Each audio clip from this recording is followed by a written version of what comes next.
আমরা তো তাদের বিরুদ্ধে ইনশাআল্লাহ মানহানির কেস দেব আল্লাহ যদি কবুল করে। যদি আলেম ওলামারা এটা প্রমাণিত করে যে না কোনো রকম হয় না, বরং কোরআনকে শক্তিশালী করা হয়েছে, কোরআনকে আরও শক্তিশালী করা হয়েছে, তাহলে যারা এই আমাদেরকে কলুষিত করার জন্য প্রশ্নবিদ্ধ করার জন্য চেষ্টা করছে, আমরা তো তাদের বিরুদ্ধে কেস দেব।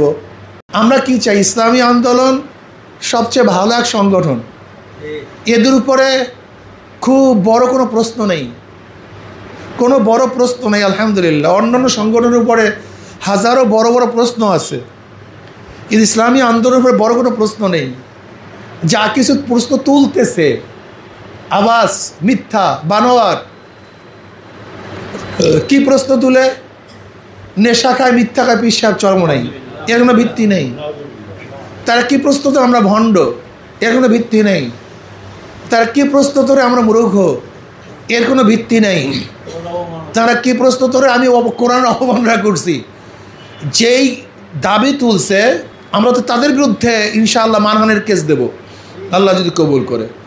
যদি আলেম ওলামারা এটা প্রমাণিত করে যে না কোনো রকম হয় না, বরং কোরআনকে শক্তিশালী করা হয়েছে, কোরআনকে আরও শক্তিশালী করা হয়েছে, তাহলে যারা এই আমাদেরকে কলুষিত করার জন্য প্রশ্নবিদ্ধ করার জন্য চেষ্টা করছে, আমরা তো তাদের বিরুদ্ধে কেস দেব, অবশ্যই কেস দেব, কেস দিতে হবে।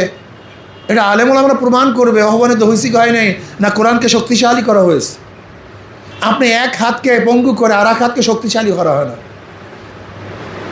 আপনি হাদিস সুন্নাহকে দুর্বল করে কোরআনকে শক্তিশালী করা হয় না, এটা আপনাকে অবশ্যই বুঝতে হবে। কোরআন ও হাদিস উভয় যখন শক্তিশালী থাকবে তখন দিন শক্তিশালী থাকবে, আর যখন আপনি সুন্নাহকে হাদিসকে দুর্বল করবেন তখন কোরআন শক্তি থাকবে না। তখন কোরআনকে একদিন প্রশ্ন তুলবে, ভাই কোরআন যে আল্লাহর কিতাব, এর দলিল কি, প্রমাণ কি? কথাটা বুঝাতে পারিনি। কাজে আমরা তো কোরআনকে শক্তিশালী করছি, আমাদের কথার মাধ্যমে কোরআন শক্তিশালী হয়েছে, কোরআনের সম্মান বাহ্যিক ইজ্জত বাড়ছে। কিন্তু তোমরা না বুঝে তোমরা যে বলছো অবমাননা করছে, এর বিরুদ্ধে আমাদের কেস দিতে হবে, কেস দেবো ইনশাআল্লাহ, দেখি কি হয়।